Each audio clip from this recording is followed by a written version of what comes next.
Good afternoon. My name is Christine Turo-Shields and I'm a licensed clinical social worker. And I have this opportunity to speak to you on Seeds of Faith through St. Barnabas Catholic Church, sharing mental health moments. So today I'm actually wearing my Real Conversation shirt.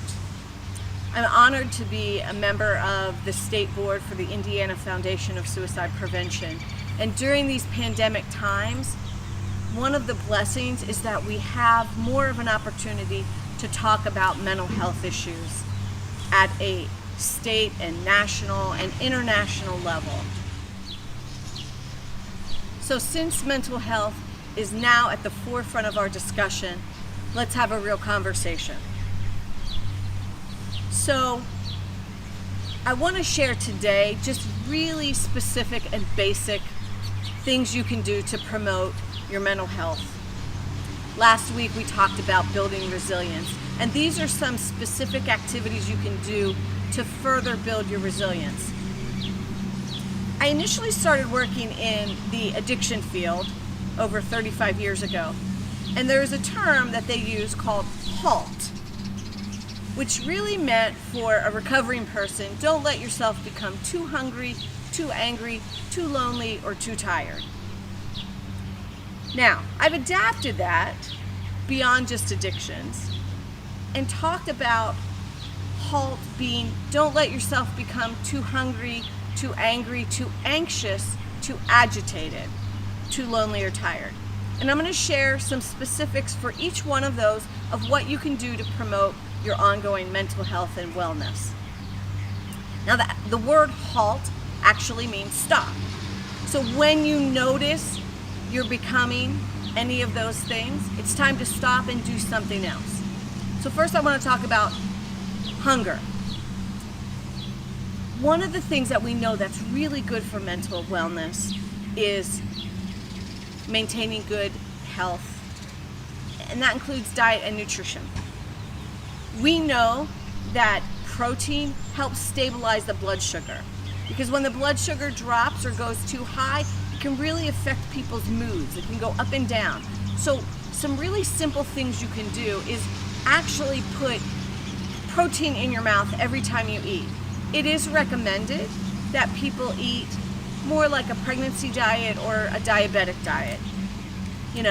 3 or 4 times a day, or actually 4 to 5 times a day, every 3 to 4 hours. Now, putting 8 to 10 grams of protein in your mouth may mean simply a yogurt cup or a protein bar or even an egg. One egg has about 8 grams of protein. So really being conscious about what you eat.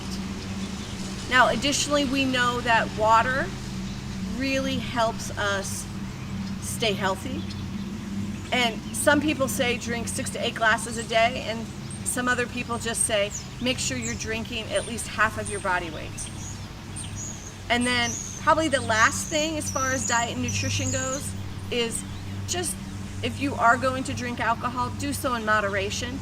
We certainly know that alcohol is a mood enhancer. So when people are more anxious or more depressed or even angry, it can really, after that initial phase, it can really enhance that mood, and that goes against mental health and mental wellness.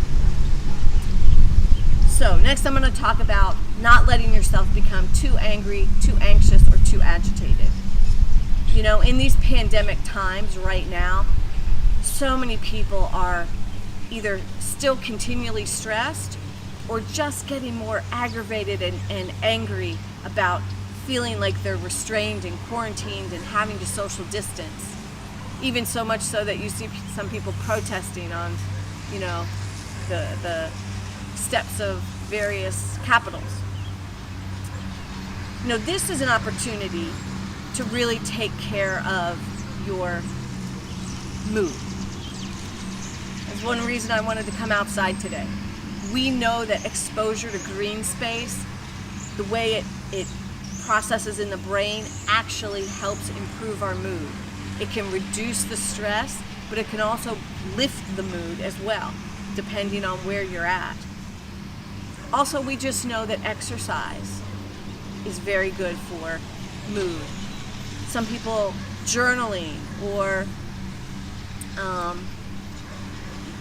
being creative, doing things with their hands. I've been doing a lot of gardening these days. So finding something to channel that mood is really, really, really critical. The other thing is not allowing yourself to become too lonely. In these pandemic times, a lot of people are talking about feeling disconnected, and we understand that. So many connections are through Zoom or other video platforms, and people are feeling connected, but feeling that presence, but also feeling that distance. So especially with restrictions easing, find ways to connect with people. Do driveway social meetups, or on the deck 6 feet apart, going on a hike with somebody or a bike ride. Not allowing yourself to be too lonely. Also, for individuals that may be more introverted, there are meetup groups, and so see what's going on with those. Or even in our own neighborhood, we have a Nextdoor app, and my husband was able to find a group of folks who enjoyed fishing, and then making plans to do that. Finding those ways to connect. And it may also be connecting with your pets.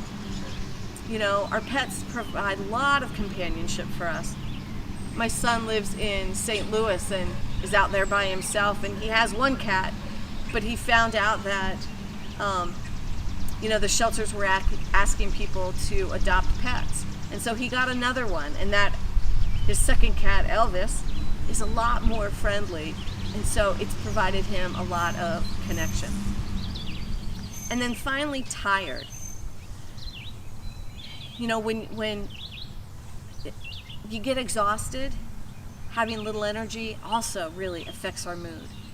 So promoting good sleep hygiene is essential. We know that if you can get your sleep regulated, sometimes that can reduce depression and anxiety up to 30 or 40%. One of my favorite sleep apps, and I don't have any personal or business ties to this, but it's called Sleeping Through the Rain. It's a hemisync program, and it really helps train your brain. It's like physical therapy for your brain to get down into delta waves, because delta waves are where we get restorative sleep, and that is critical. Setting a bedtime. A lot of people's sleep is adjusted these days because they don't have to be up at 6 o'clock in the morning. They can sleep until 8 or 10, and their hours are flexible. But making sure that you're getting a solid 7 to 8 hours of sleep is important. Some people are using melatonin, which can be beneficial in helping people fall asleep. It's a natural sleep hormone in our bodies that promotes sleep. It's that darkening effect that reminds us it's time to go to sleep. So think about those things and reach out to people and really protect your own self-care and your mental wellness. And when you're concerned about others, have a real convo. Talk to people. Don't be afraid to. If you're not sure how to open up that conversation, the AFSP website has a lot of information about real convos and just starting that. And if you're concerned about yourself, then take that extra step and let somebody know you're struggling. You're not in this alone. We aren't alone. And although some of us may feel lonely, it is an opportunity for us to connect and invest in ourselves during this time. So I want to thank you, and I hope you have a most wonderful Memorial Day weekend, and I'll see you next week. Take care.